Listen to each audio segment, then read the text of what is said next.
हो या रात, सूरज निकले या छुपे, नूर के दिन का एक एक लम्हा सिर्फ कुर्बानी था, अपने ख्वाबों के लिए, अपनी माँ के सुकून के लिए और बहन भाइयों की खुशी के लिए। सुबह से रात तक का शेड्यूल एक गुलामी से कम नहीं था। जबकि हालांकि वो टीचर थी, वो कहती बस ठीक है मैंने इतना पढ़ लिया। आम रूटीन में भी आज की यूथ कहती बस हम टीचर बन गए, इनफ है, हमने अपनी ज़िंदगी जो है ना कामयाब बना ली। लेकिन नूर ने कुछ बड़ा विजन रखा था। उसने कहा नहीं, कुछ मैंने बड़ा अचीव करना है। और वो क्या थी वो मैंने आपके साथ अभी शेयर किया। 9 बजे से रात के 12 बजे तक रात के 9 बजे से लेके रात के 12 बजे तक वो जिस घर में काम करने जाती थी वहाँ 3 घंटे मुकम्मल सफाई, बर्तन, झाड़ू, कपड़े, कभी कभी तो एक्स्ट्रा काम भी दे देती, जैसे कपड़े प्रेस करना हो, बाथरूम की सफाई या फर्नीचर को पॉलिश करना हो। 12 बजे जिस्म थका हुआ, बाजू में दर्द डूबा। रात के 12 बजे अब बारी थी उस घर की जहाँ वो रिहाइश पजीर थी, ठीक है, जिस घर में वो रहती थी। 3 बजे से लेके 5 बजे तक उसने जो है ना 3 घंटे की बस नींद लेनी। 12 बजे से लेके 3 बजे तक उसने सोना। 3 बजे से लेके 5 बजे तक उस घर में, जिस घर में वो रहती थी, उस घर की सफाइयाँ वगैरह करनी उसने, सारा कुछ वहाँ की सफाई, झाड़ू, किचन, बर्तन, और साथ अपने कॉलेज को सबक भी साथ साथ याद करती थी वो। 5 बजे के बाद की रूटीन जैसा कि आपको मैंने पहले बयान कर चुकी हूँ, अकेडमी, होम ट्यूशन, बच्चों को पढ़ाना और आखिर में खुद भी इल्म हासिल करना। अकेडमी ने जो है ना नूर का किस तरह से इस्तेमाल किया।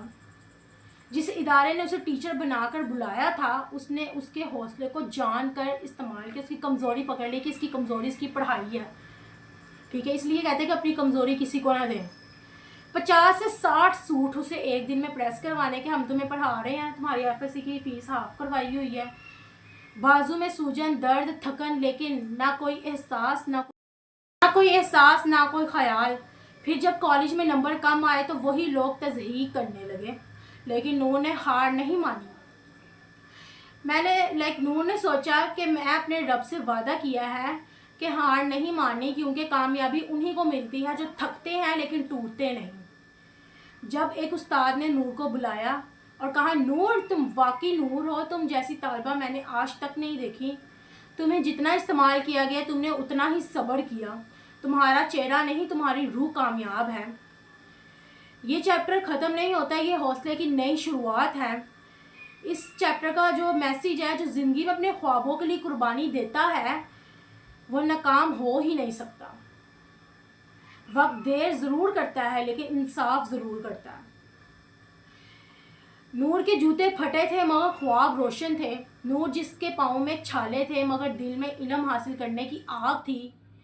जैसे एक तरफ कॉलेज में रसवाई सहनी पड़ी और दूसरी तरफ घरों में ज़िल्लत और खिदमत, मगर फिर भी उसने हार नहीं मानी। कॉलेज की तल्ख हकीकत 0 मार्क्स। नूर को टीचर ने फेल होने की खुशखबरी सुना दी। उससे कहा गया, तुम जैसी लड़कियां एफएससी रखती हैं, सिर्फ नाम के लिए तुमसे कुछ नहीं हो सकता। मगर नूर ने फैशन नहीं, फ़क्त किताबों को अपनाया। हर फ्री पीरियड में लाइब्रेरी जाती, किसी फंक्शन, सिंगर या पार्टी का हिस्सा नहीं बनी, बस पढ़ना था और पढ़ना था। फटे हुए जूते और आंसू। कॉलेज के फंक्शन के दिन नूर के पास जूते तक नहीं थे। उसने जिस घर में काम किया वहाँ की बाजी के जूते पहन लिए। पैदल चलने से पाँव में छाले पड़ गए। लाइब्रेरी में जाकर जूते उतार कर पढ़ाई की। उस दिन सिर्फ 15 मिनट जो है ना सिंगर की आवाज़ सुनने के लिए वो छत पर गई, यानी कि स्कूल में फंक्शन था जहाँ लड़कियाँ नाच रही थी, शोर, मौसीकी और खुशी। लेकिन नूर के दिल में अकेलापन, खाली जेब का दर्द था। इस दिन सिर्फ 15 मिनट सिंगर की आवाज़ सुनने के लिए नूर जो है टेरेस पे गई, वो छत पे गई जहाँ लड़कियां नाच रही थी, शोर और म्यूज़िक और खुशी, इंजॉयमेंट था। लेकिन नूर के दिल में अकेलापन और खाली जेब का दर्द था। ये हमारी काम वाली है इज्जत की धज्जियाँ उड़ा दी। एक दिन वो बच्चों को पढ़ाने नहीं गई तो बच्चे खुद आ गए, यानी कि वो जिस घर में रहती थी ना उस घर बच्चे आ गए, ठीक है। और आके जो है ना कहने लगे कि मैम नहीं आई हैं आज पढ़ाने के लिए। तो उन्होंने कहा वो मैम नहीं, वो तो हमारे घर काम वाली है। तो नूर की टीचर की जो है ना धज्जियाँ उड़ गई, नूर टूट गई। लेकिन बच्चों की माँ ने उसे बुलाया और तारीफ़ की और एक लैपटॉप तोहफे में दिया नूर को। वो पहला लम्हा था जब किसी ने कहा, तुम जैसे बच्चों को सपोर्ट चाहिए, तुम जैसी लड़कियां कौम की जो है ना फ़ख्र होती हैं। नूर रातों को जाकर उस लैपटॉप से लेक्चर देखती, वाईफाई इस्तेमाल करती और ख्वाबों को मजबूत बनाती। छोटी बच्ची का दर्द जो कभी ना भूला। नूर ने उस एकेडमी में एक छोटी बच्ची देखी, जिस एकेडमी में वो टीचर की जॉब करती थी। 5 साल की उम्र, काम का बोझ। बच्ची को ईद के कपड़े देने के बहाने शॉपिंग पर भेजने की कोई झूठी कहानी सुनाई गई। सच ये था कि वो बच्चे मालकन के शोहर के साथ सफाई और काम पर गए थे। एक दिन बच्ची ने पैंट ना पहनने पर मार खाई, साबुन खिलाया गया।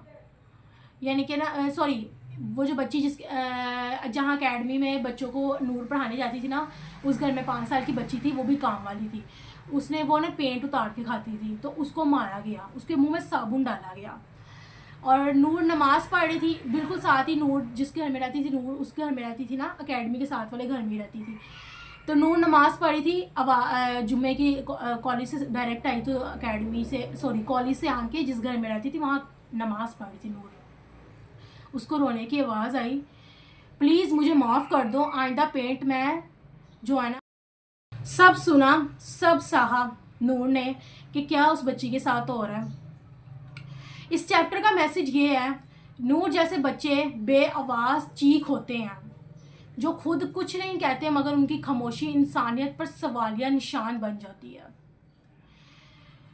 मेरी इज्जत, मेरा हक, मगर सबने मेरा सिर्फ यानी कि नूर का सिर्फ फ़ायदा उठाया। जुल्म की इंतहा नूर का नहीं, सॉरी नूर जिसकी स्टोरी अब बताने लगी है, नूर ने आगे से स्टोरी किसी की शेयर की है। वो ये कहती है कि नूर ने खुद देखा अपनी आंखों से कि एक नन्ही बच्ची, उसको जो है ना बेल्टों से मारा जा रहा था, क्योंकि उसने फ्रिज पर रखी पेंट, जो है ना पेंट लगा हुआ था, फ्रिज पे पेंट हुआ होता है, वो उतार के खाया। क्योंकि गांव के बच्चे होते हैं वो मट्टी खाने के आदी होते हैं, और अब ये मट्टी खाएगी और गर्म छुरी उसके मुंह पर लगाई गई, यानी कि यहाँ पे चेस्ट पे लगाई गई बच्ची के, कि आइंदा से यहाँ से तुम्हारी जो है ना पेंट अंदर गया, मट्टी जाता है अंदर, तो तुम्हें यहाँ छुरी लगेगी, नेक्स्ट टाइम तुम्हें पता चलेगा कि तुमने मट्टी नहीं खानी। इतना जुल्म जो है ना आज भी हमारी सोसाइटीज़ में बच्चों पे हो रहा है, चाइल्ड लेबर जिसको कहते हैं। वाकई उसके मुंह और गले पर जो है ना गर्म छुरी लगा दी गई। बच्ची चीखती रही, मम्मा प्लीज़ दोबारा नहीं, सॉरी मैम प्लीज़ मैं दोबारा नहीं खाऊंगी। नूर ने सब कुछ चुपचाप देखा, बर्दाश्त किया, क्योंकि वो खुद बेबस थी, वो खुद कुछ नहीं कर सकती थी। वो सिर्फ इतना सोच रही थी, काश मैं कुछ कर सकती, काश मैं कोई आवाज़ बन सकती इन बच्चों के लिए। इल्म के नाम पर एक धोखा। एकेडमी की प्रिंसिपल जो है ना, जिसने नूर की कमज़ोरी का फ़ायदा उठाया, उसने कहा जब तक हमारे घर की सफाई, एकेडमी का काम और कपड़े प्रेस नहीं करोगी, तुम्हें ना पढ़ने दूंगी ना रहने दूंगी जिस घर में तुम रहती हो।